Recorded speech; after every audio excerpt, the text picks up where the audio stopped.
Please help me welcome Mr. Michael Gaulden.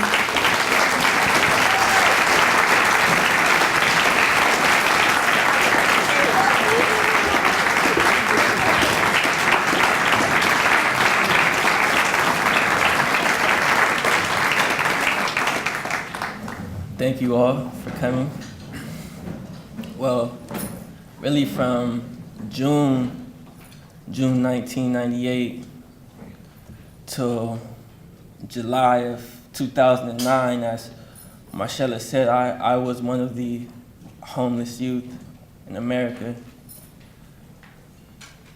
I've slept outside, on park benches, staircases. I've lived in shelter after shelter. I've had to bathe in a car. I've had to sleep in a car. I starved in that car. Can you imagine how it feels to starve when everyone around you is eating? When you can literally hear your stomach digesting itself?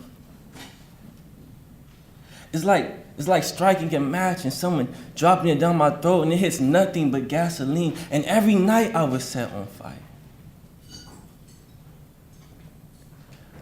A few years ago, you ever heard me downtown asking, "Man, do you have $1? Or, sir, can you spare any change?" Hoping that I could accumulate enough change to exchange my homeless change for something that might change my circumstances. There wasn't any washing my clothes. There was never any home-cooked meals. I didn't have a home, never any food for a meal, and that's how I survived for 10 years of my life. It's like when I close my eyes, it's all my childhood memories are consumed of. I was never really a bad kid, but my life has been about survival.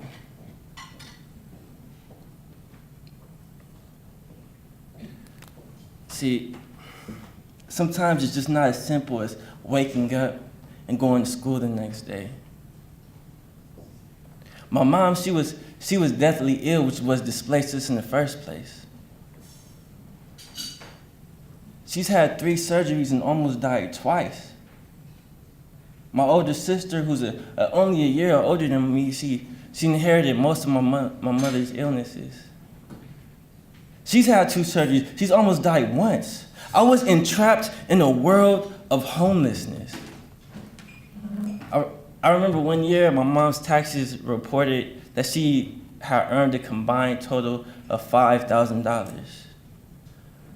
I remember that year, that was a good year. That was a year I thought we were rich. I had no idea when people saw me, they saw poverty. You see, growing up for inner city students like me, there's really only 4 options. You have, to death, jail, join the military, or remain stagnant at home. Me, I had no home, so that was going off the bat. They said the military would validate my life, but it had me thinking, if I didn't join, does that mean my life was worthless? And my father, he's already serving a 15-year life sentence in prison. His father died in jail. My great-grandfather was murdered. No one I had ever known had went to a 4-year university. And that's why me and my sister were the first to get our college diploma. You see, to me, higher education was my only source of salvation. I mean, how else could I prevent my future children from growing up in the same manner in which I did? To be viewed upon as a heathen, to be seen as something inferior, something lesser. People judge me, but honestly, what child chooses to be homeless? Yet the burden was mine to bear, and bear it I did, and it was hard. I mean, homelessness in high school, it just doesn't mix. It's like oil and vinegar. My own counselors told me to drop out. Find some money. Get off the streets. It's dangerous. You'll die out there.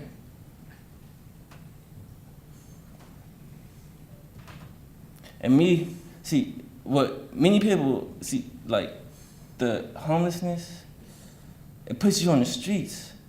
But what many people fail to correlate is that the streets are where the gangsters and where the criminals hang out. And me, I'm no different from the rest of our inner city kids. I'm also a victim of gang brutality. I've been jumped and hospitalized with 3 fractures in my face, 2 gas bubbles under my eyes, my blood spilling everywhere, bruised ribs that reminded me I was stomped on, a concussion in my head so hard that I couldn't recognize my own mother. And then after leaving the hospital, had to recuperate in a breaking down car with no heater and no food. It was hard as hell. You see, there comes a time when you reach a breaking point. When you realize that maybe I can't do it. Maybe my naysayers were right. A time where you disconnect from everyone and you just feel so alone. You see, it's that moment right there where most students fail. That precise moment right there where many students succumb to the social pressure surrounding them. And that is why everyone needs a support system. See, my mother reminded me that I was not alone. Support systems like my mother, like Reality Changers and like Chris, to understand our pain, embrace our pain, and realize that at times we may cry, but those tears are not from our defeat or from our mortification, but it's our constrained ambition leaking through those eyes of ours. They seek to ignite that ambition and push us and guide us and aid us towards a goal of higher education. I believe every student deserves a support system.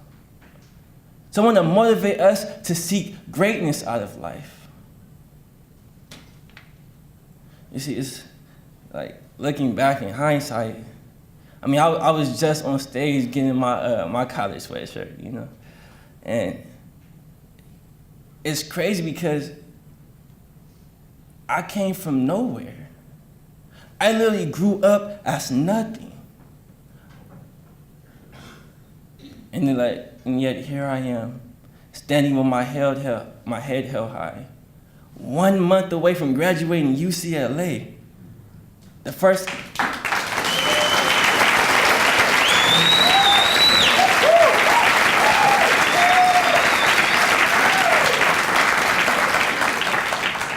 I will officially be on June 13th. If you guys can come up, UCLA. I will be officially the first college graduate in the history of my entire family, my entire lineage. See, I believe higher education is a dream worthwhile for all, even if you were raised as a homeless student in the inner city streets of San Diego. So I want to say thank you for your support and thank you for supporting Reality Changers. We're going to look to make you guys proud. Thank you.